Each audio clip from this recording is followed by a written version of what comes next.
Hey guys, Ken here from the Retro Toy Escapades channel in Malaysia. Today I'm checking out the extremely long-awaited Quicksilver figure from Super 7's Silverhawks Ultimates Wave 1. If you guys want to take a look at the packaging box for Quicksilver along with Monstar from Wave 1, check out the earlier video that I did. That one's got the chrome-like finishing boxes that both these guys came packed in. A full look at them along with the biodata on both characters. But for this review, we're going to check out Quicksilver alone. This is a figure that's going to be very divisive for many of you guys out there due to its specific color scheme. And I'm not really sure what I expected the color scheme to be, but I've seen a lot of the comments online, especially on Instagram when I first posted up these images. A lot of people were just shocked, okay, to see how grey Quicksilver here turned out. To be fair, Super 7 did mention that these guys would not be coming in any kind of like chrome-like finishing, but it would feature something of a pearl-like color tone, okay, like a pearl-like silver color tone. I think that's what was mentioned. I'm not really sure, but the renders that first came out like a year and a half ago, these guys were all in blue armor, if you noticed. Now, what Super 7 has actually promised us were versions of the Silverhawks that were based off the classic animated series, but without the chrome-like finishing to their armor and their bodies. And I think that, they've pulled it off to some extent here, okay? I actually don't have a problem with what I'm seeing here. And I think that all of us were just spoiled with last year's Quicksilver figure from Ramen Toy, which had a shiny metallic coat of paint and which was produced as a collaboration with Super 7 as well. So that one's already out there, and I'm fine with this one going in a completely different direction.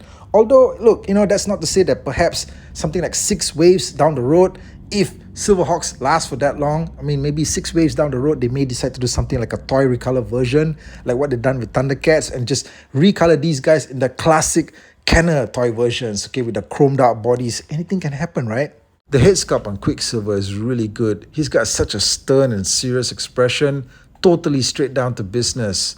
Now, when you hold the figure up close like this, you do see the detail work that went into it, and it's top quality for sure. But from a distance, some may find that the figure looks too plain and dull looking, and I can understand that because the details do not really stand out.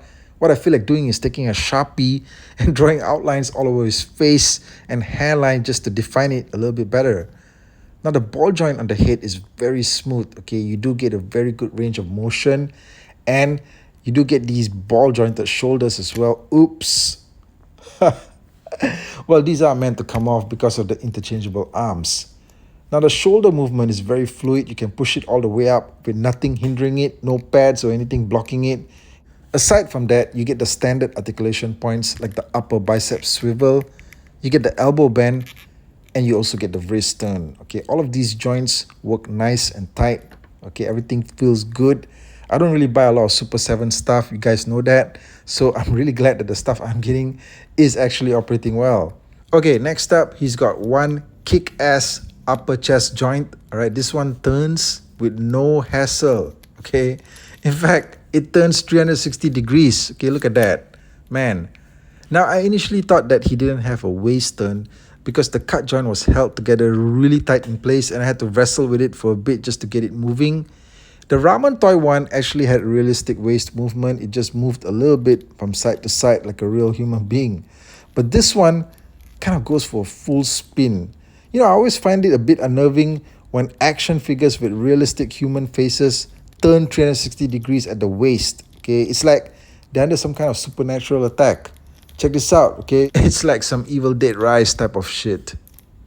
This Quicksilver can do anything. Great movement at the hips. The ball joint lets you have him flying, kicking, anything you want.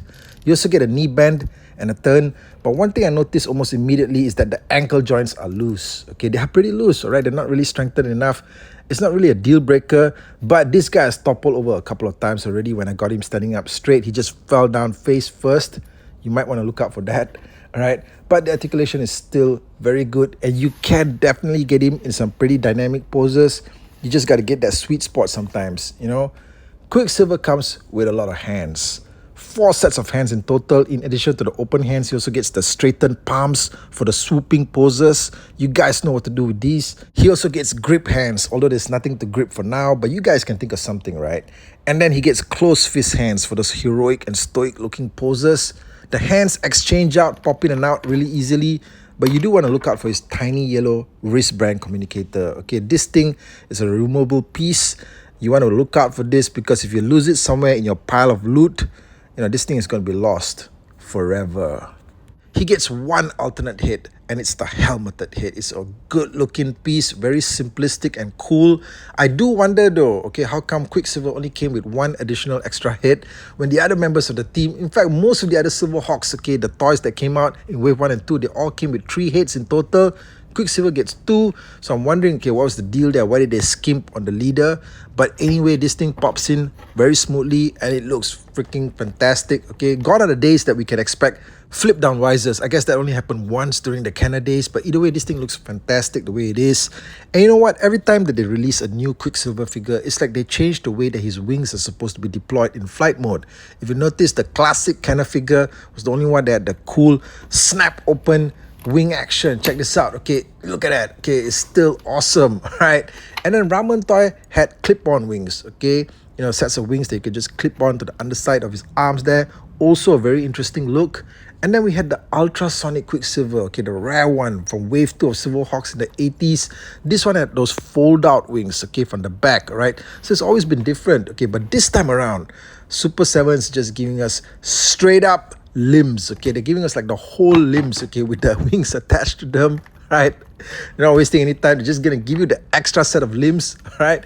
These things pop into the sockets there very smoothly, very good rotation. And you know what? I like this look, okay? Honestly speaking, this thing looks good visually, right? We can't expect these things to pop up anymore, right? Like in the 80s, because maybe it'll just look a little bit too kiddish for the adult collectors. I don't know. I still like it. But, you know, overall, I think that this visual look here of him with the wings like this really succeeds in capturing the animated look of the character. What do you guys think, okay? Is this straight out of the animation? Tell me in the comment section below. And then it's time to send your Quicksilver figure soaring through the heavens. Shh. Watch him soar. Shh. Quicksilver comes with his trusty and faithful companion bird, Tallyhawk. There's 2 versions of Tallyhawk, okay?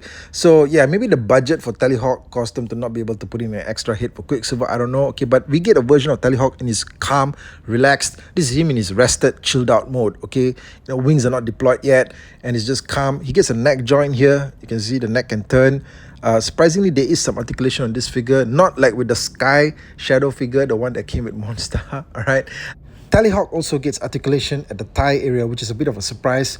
And there's also movement at his feet, okay? But I gotta tell you, these are some pretty loose bird feet, okay? They are really loose.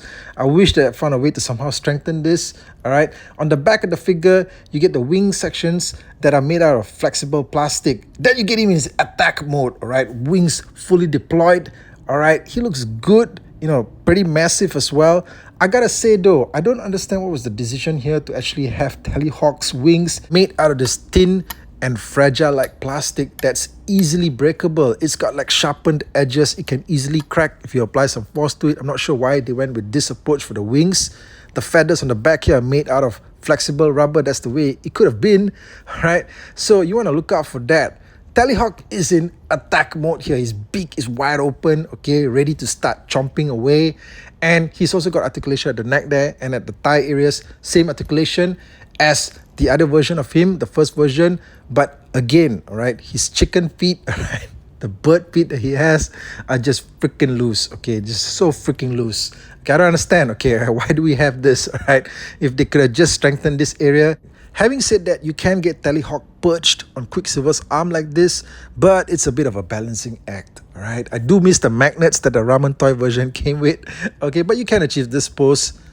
Yeah, let's see if you can try and just sort of like sneak up on him.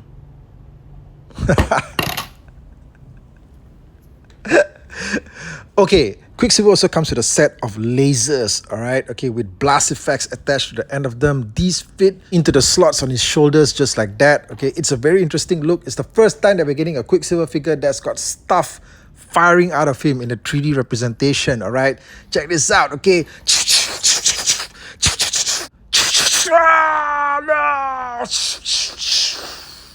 Guys, for me personally, this Quicksilver figure was well worth the wait of a year and a half for it to arrive. And you know what? Super 7 have done a remarkable job with this figure. If you guys are on board with the Silverhawks franchise, if you've already invested and purchased the Wave 2 figures, this figure is going to fit in extremely well with your collection. You guys are not going to regret it. Let me know what you guys think of it in the comment section below. And I'll catch you guys again real soon. Do support the channel. Support me on Patreon, YouTube memberships. Give me a like, comment, subscribe. And we'll be back with more content right here.